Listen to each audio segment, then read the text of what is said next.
কাজী নজরুল ইসলামের জন্মজয়ন্তী পালন করা হলো আগরতলা নজরুল কলাক্ষেত্রে। উপস্থিত ছিলেন তথ্য সংস্কৃতি দপ্তরের সচিব পি.কে. চক্রবর্তী, ডিরেক্টর বিম্বিসার ভট্টাচার্য, সমাজ কল্যাণ ও সমাজ শিক্ষা দপ্তরের মন্ত্রী টিঙ্কু রায় সহ অন্যান্যরা।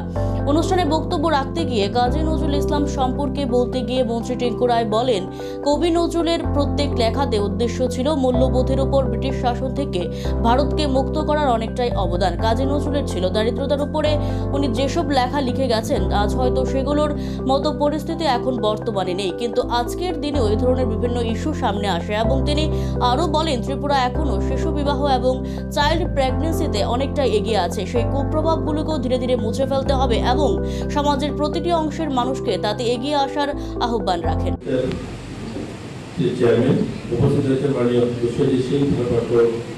পশ্চিম জেলার সভাধিপতি, উপস্থিত রয়েছেন মাননীয় সুকুমার সাহা, এএমসি কর্পোরেটর, উপস্থিত রয়েছেন মাননীয় হিমানী দেববর্মা, এএমসি কর্পোরেটর, উপস্থিত রয়েছেন অন্যান্য গুরুজনেরা এবং সঙ্গীত প্রেমী যারা রয়েছেন। আজকে এই শুভ সকালের এই সুন্দর অনুষ্ঠানে যারা অংশগ্রহণ করবেন এবং শ্রোতা যারা উপস্থিত হয়েছেন, সকলকে শুভেচ্ছা জানিয়ে একজনের কথা বলেই শেষ করবো। যেহেতু এখানে একটা সাংস্কৃতিক অনুষ্ঠানও হবে আর খুব সংক্ষিপ্ত অনুষ্ঠান, তাই কথা খুব লম্বা না বাড়িয়ে আমি একটা কথা বলেই শেষ করবো।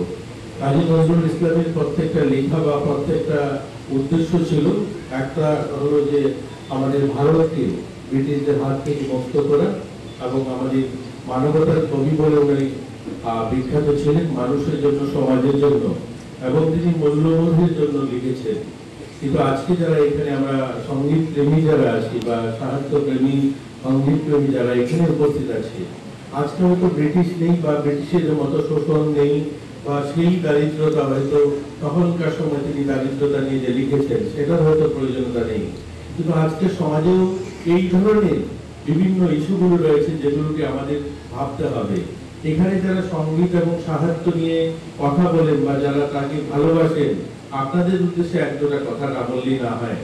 আজকের দিনে দাঁড়িয়ে আমি সোশ্যাল ওয়েলফেয়ার, সোশ্যাল এডুকেশন দপ্তরের মন্ত্রী হিসাবে আপনাদেরকে বলতে আমি একবারও লজ্জাবোধ করবো না। আমাদের রাজ্যটা ভারতবর্ষের এতগুলো রাজ্যের মধ্যে আমরা খুব অগ্রণী ভূমিকায় রয়েছি চাইল্ড ম্যারেজ, চাইল্ড প্রেগন্যান্সিতে।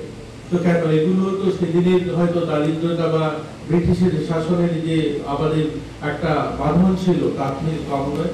আজকে আমাদের রাজ্য তৃতীয়, চতুর্থ স্থানে চাইল্ড ম্যারেজ এবং চাইল্ড প্রেগন্যান্সিতে। আজও আমাদের এখানে অর্থাৎ যতগুলো প্রেগন্যান্সি হয় তার মধ্যে 13-14 বছর, 15 বছর বালিকারা। এটার যে কুপ্রথা, এটার যে পরবর্তী যে সমস্যাগুলো, যেহেতু আমি দপ্তরটা চালাই, আমি জানি আমাদের এখানে 60-70 হাজার ছেলে মেয়ে দিব্যাঙ্গ, যারা অর্থাৎ 100টা বাচ্চার মধ্যে 2টো দিব্যাঙ্গ বাচ্চা বা বিভিন্ন সমস্যা নিয়ে তার জন্ম হচ্ছে। এগুলো নিয়ে চর্চার বিষয় নয়, এগুলো থেকে আমাদের সমাজকে বার করতে হবে না। আজ আমাদের বিভিন্ন অনাথ আশ্রমগুলো, যেগুলো হোমগুলো চলে আমাদের রাজ্যে, এই গত পরশু দিনও একটা হোমে গিয়েছি, এর আগের দিনও হোমে গিয়েছি, অসংখ্য অগণিত বাচ্চা। আমরা আমাদের বাড়িতে পশু প্রেম তো দেখাচ্ছি, সবাই পশুপালনের জন্য খুব আগ্রহী, কিন্তু মানুষের বাচ্চা আমরা একজন যদি অ্যাডপ্ট করতে না পারি, আমরা যদি একটা বাচ্চাকে তার পাশে না দাঁড়াতে পারি, এই অসহায় বাচ্চাগুলো কতদিন সরকার কতগুলো বাচ্চাকে হোমে রাখবে? আমাদের রাজ্যে 40টা হোম চলে, যেখানে এই ধরনের বাচ্চারা যারা সিঙ্গেল মাদার বা যাদের মা বাবা নেই, যে বাচ্চাগুলো হোমে থাকে, অথচ আমাদের রাজ্যের মানুষ এগিয়ে আসে না যে সেই বাচ্চাগুলোকে কেউ অ্যাডপ্ট করবে, তার পাশে দাঁড়াবে, তাকে লালন পালন করবে। এই ধরনের অসংখ্য অগণিত সমস্যা আজকের দিনেও রয়েছে। হয়তো সমস্যার আগের যে স্বরূপটা ছিল সেটা বদলেছে, আগে সেটা আলাদা স্বরূপ ছিল, আজকে আলাদা।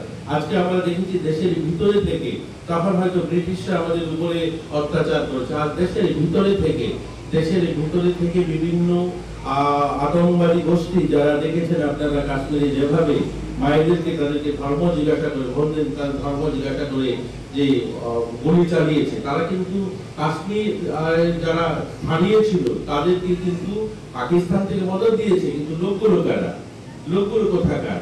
আজ আমাদের সেগুলো ভাবতে হবে, আমাদের ছেলেমেয়েদের মধ্যে দেশাত্মবোধটাও জাগিয়ে তুলতে হবে। যাই হোক, শুভ সকাল আপনাদের সবাইকে, এবং সুন্দর একটা অনুষ্ঠানে আমাকে আমন্ত্রণ জানিয়েছেন।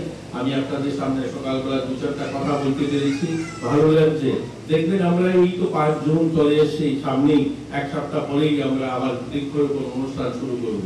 আমরা আমাদের কাজগুলোকে হৃদয় থেকে, মন থেকে করতে হবে।